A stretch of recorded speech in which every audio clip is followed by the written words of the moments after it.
केंद्रीय मंत्री ज्योतिरादित्य सिंधिया आज दिल्ली से राजमाता विजयाराजे सिंधिया एयरपोर्ट ग्वालियर पहुंचे, जहां उनका भाजपा नेता एवं समर्थकों ने फूलमाला पहनकर जोरदार स्वागत किया। उन्होंने पत्रकारों से चर्चा में कहा कि हर घर तिरंगा अभियान भारत की प्रजातंत्र का सबसे बड़ा अभियान है। भारत का एक एक नागरिक गर्व और प्रफुल्लित के साथ अपने घर पर तिरंगा लहराए। भारत की आन बान और शान तिरंगा है और इस अभियान को घर तक पहुँचाने के लिए एक एक नागरिक तन मन के साथ मेहनत कर रहे हैं। हर घर तिरंगा अभियान भारत के प्रजातंत्र का सबसे बड़ा अभियान है।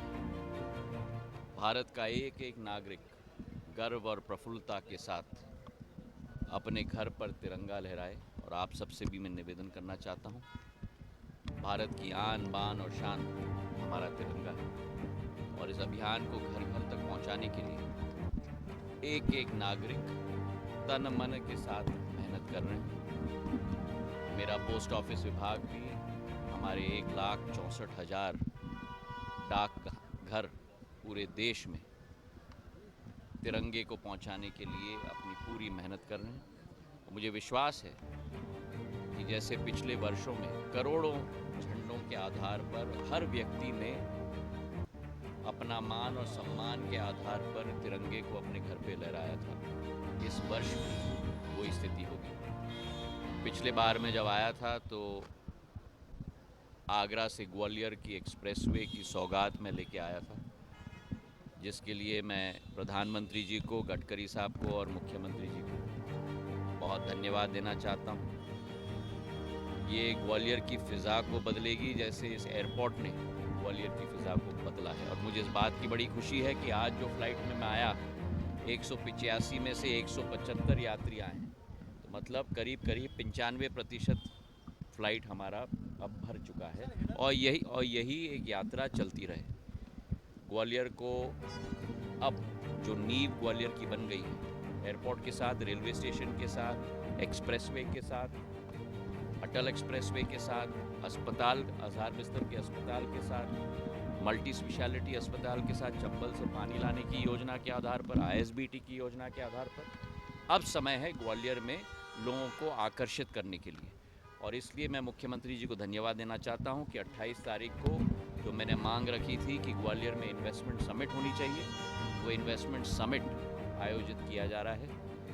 मैं भी कई लोगों से चर्चा कर रहा हूं, मुख्यमंत्री जी भी बंगलुरु गए हैं, मुंबई गए हैं लोगों को आकर्षित करने के लिए। और मुझे विश्वास है कि एक नया भव्य समिट हमारे उद्योगपतियों को आकर्षित करने के लिए ग्वालियर में आयोजित 28 तारीख को हम लोग साथ में मिलकर करेंगे। इसी के साथ सूचना प्रौद्योगिकी क्षेत्र में जो STPI मैंने यहाँ लगवाया था जब मैं केंद्र सूचना प्रौद्योगिकी मंत्री था 2007 और 9 में, वहाँ मैंने मांग रखी है कि एक सेंटर ऑफ एक्सीलेंस STPI की स्कीम के अंतर्गत जो है एक सेंटर ऑफ एक्सीलेंस इस STPI में लगाया जाए ग्वालियर के अंदर।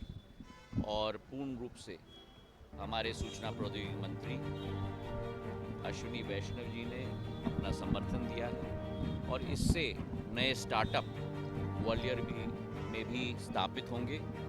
वित्तीय सहायता प्लग एंड प्ले सिस्टम, वित्तीय सहायता 15 लाख, 25 लाख, 40 लाख तक इस योजना के तहत दी जाएगी।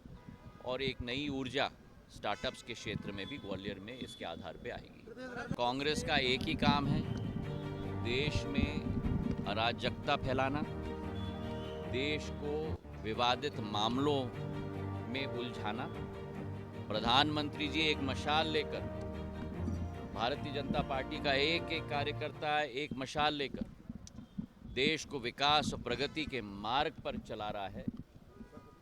कांग्रेस केवल भटकाने की कोशिश, अंधेरे में रखने की कोशिश, जो उनकी पद्धति रही है इतने वर्षों से, उसी पद्धति पे कांग्रेस चल रही है। मुझे बड़ा खेद है कि जिस तरीके से व्यवहार सदन के अध्यक्ष के साथ उस दिन राज्यसभा में किया गया। सदन के अध्यक्ष केवल सदन के अध्यक्ष नहीं हैं, पर देश के उपराष्ट्रपति हैं।